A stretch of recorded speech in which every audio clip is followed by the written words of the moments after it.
থেকে কাজ করতেছি 10টা সিন করে বাসায় যাওয়ার অপেক্ষায় আছি। আমি বলছি যে কেন তুমি রিলসে তুমি আর মনোযোগ, তুমি কেন আমাদের সাথে শুটিং করতে পারতেছো না? ডিরেক্টর তো আমাদের কাছে টাকা দিয়ে নিয়ে আসছে, সেটা বলছি।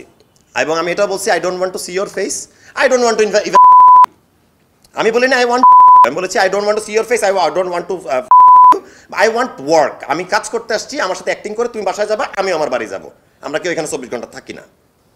এখন মেয়েটা একটা দেশ টিভিতে গিয়ে যে বলল যে আমি গাঁজা খাইছি, প্রতিটা সিনের পর পর গাঁজা খেয়ে সেটে এসে কাজ করছি, এবং আমি ছাদে গিয়ে গাঁজা খাচ্ছিলাম, এবং হচ্ছে আমি আমি এবং বলছি যে আমার সামনে থেকে সরো, ক্লোজ দিতে পারতেছি না।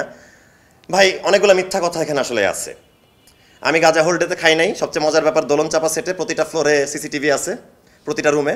আমি মেয়েটার গায়ে হাত তুলি নেই, মারা তো অসম্ভব, এটা হতেই পারে না। 10 বছর ক্যারিয়ারে আমি কোনো মেয়ের গায়ে ভাই হাত তুলবো কেন? এরা তো আমার বাসায় আমার আম্মা আছে, আমার বোন আছে, আমি নিজে রিসেন্টলি বিয়ে করেছি, আমার বউ আছে।